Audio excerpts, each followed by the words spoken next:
clearly here, we were in Paris, there's the new Paris Agreement, hopefully, being signed very soon.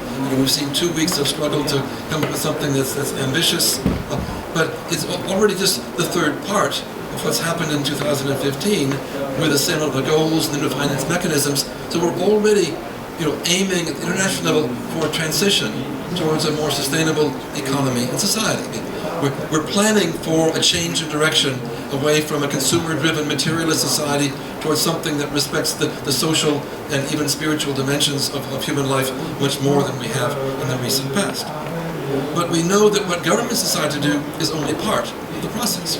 The governments can say, we're going to do this, but if people don't do it, it's not going to make much difference, whatever words they adopt at the higher level. So we also have to say, how do we change people's aspirations and lifestyles to meet the Paris commitments? And that's really, as we go out from Paris, go back again, that's really the challenge before us. Because we can't do what governments are doing up there, but we can do a lot in our communities, in our schools, in our society, in our own lives. And clearly, that's where education becomes so important. Because if we want to change the mass of people's approach to the challenges we face, then it has to be education both in schools, for the general public, at all levels in society. And of course we know I'm a scientist, I've worked for many years on the environmental science side of things, but we've known for a long time that scientific knowledge and understanding is not enough to change behavior.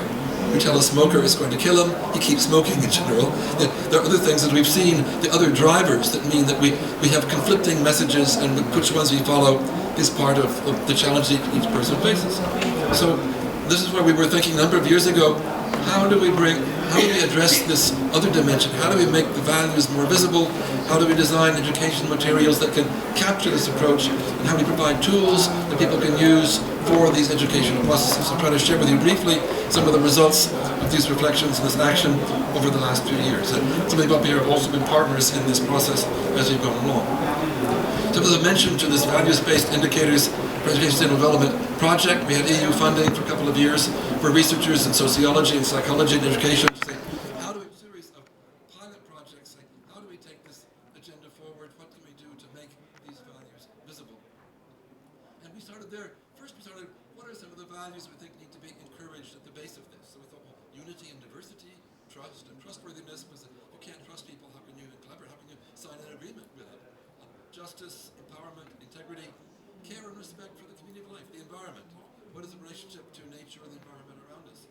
So we started with it, and we said, well, how in fact do we measure these things? If we're trying to educate, to strengthen this in what would you use as indicators or measures?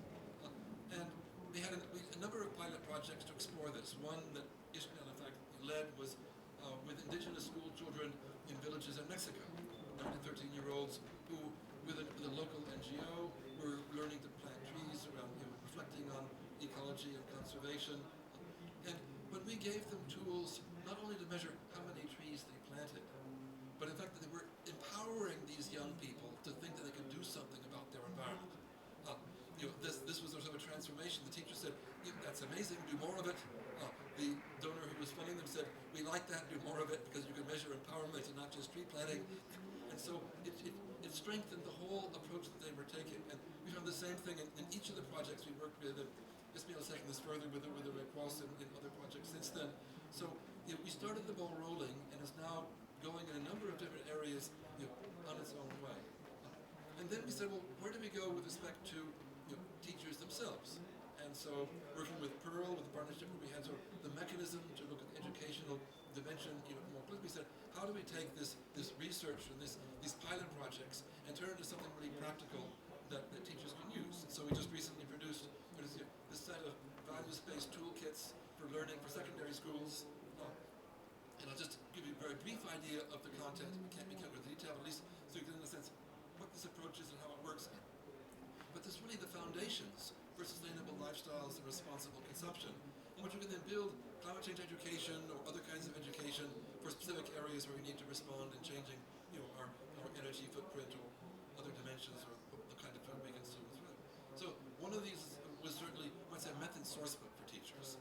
And not particularly thick, but basically if people want to develop their own indicators, how to do that? So we try to simplify the methodology, make it accessible to teachers at secondary school level. And I don't expect you to be able to read all of this, potential indicators. This is a checklist. So you can sort of sit down on which ones are relevant to what I'm teaching in my school, which ones really resonate with our values in our organization, pick and choose the few that are most relevant, and then you take those and you actually go through all of them, rank them 1, 2, 3, 4, high priority, middle priority, low priority. And then, so it's not imposing values, but providing people with the tools that they can use to capture the values they think are important in their particular context. And this is very important. You can't just say, these are the values you must practice. But these are ways, because we tried first the vocabulary of values. There were hundreds of different names for values. And what they use in business was not the same as what they would use in education or what they would use in the labor unions or so on. But the behaviors that reflected those values were much more universal. So these are really, in many cases, indicators for behaviors that are capturing or reflecting the way values are expressed in real interactions between people and people's behavior. And so you can say, understanding how we relate to other than human creatures in the natural environment in the local area, or learning decision-making that takes into account social, economic, and environmental needs of future generations. So there's different dimensions of, you might say, the spectrum of behaviors and attitudes that relate to what we're doing in values-based education. Then we had a second toolkit, Discovering What Matters, designed with and for students. We got students to help us. What would you like to do? What kind of games would you play? What kind of exercises would help you to take responsibility for your learning and using your own initiative? Getting insight and consequences of what you say and do on others, learning from your mistakes, connecting knowledge from different subjects. So integrating. I mean, integrating is one of the themes of the 2030 agenda.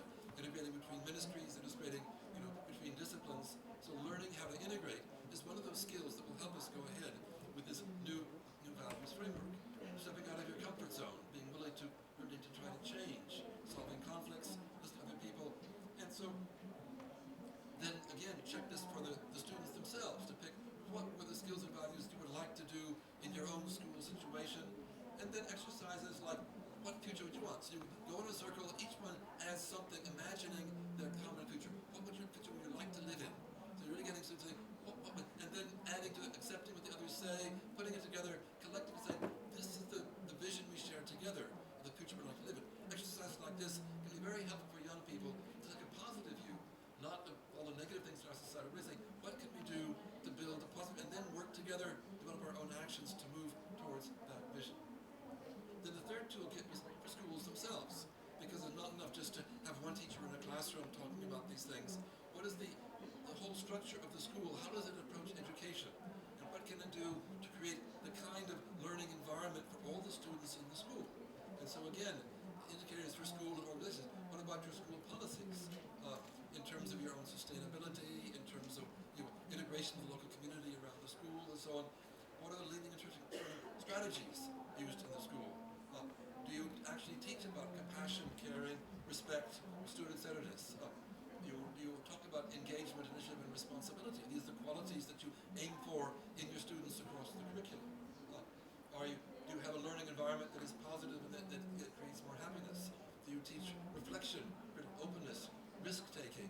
And do you have elements that focus on transformation of yourselves and of others and of the school? So it's a way for schools themselves to look at their educational environment and see, are they really creating the framework within which this new kind of learning can take place? So that's been sort of a brief review of this one particular project and the results. These are all available online. They've been out of print. We're just reprinting at the moment. They've been requested from Pearl, but they're also can easily be downloaded we also then, in our environment forum, so what else can we do? We developed some online courses that people can download and use for themselves. One on scientific and spiritual dimensions of climate change. This is an interfaith study course in 9 classes, sort of a couple of hours each, where you can, in the evening in your community, you can get together with other people and look both at the science behind climate change and how it relates to the different religious traditions and spiritual traditions. How can you bring together your own values with the values that are required to address some of the climate change issue. It's available also now in French. We thought with Paris it was important to reach this French-speaking community. So it's slightly shorter than this, translated into French again, available on a website for those who want to take this out and actually use it in their communities, in their organizations. Then the Baha'is in America have an online learning process, the Women Institute, and for a number of years now we've had a course on climate change, an 8-week course with teachers who participate in the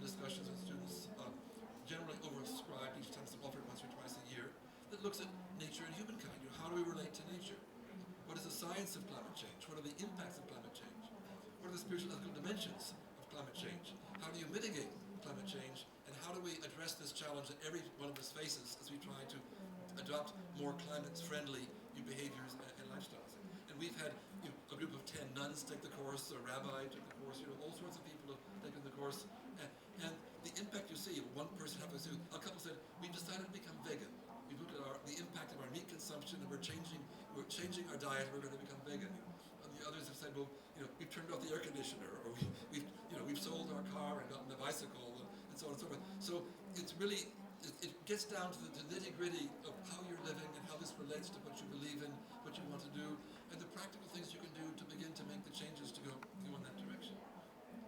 We've had a similar course running for the last almost a decade now on sustainable development and the prosperity of humankind, a broader view of sustainability, introducing what sustainability is, looking at the economic, social and environmental dimensions of that, and what are the future perspectives? Where are we going with the challenges of sustainability, things like sustainable development goals?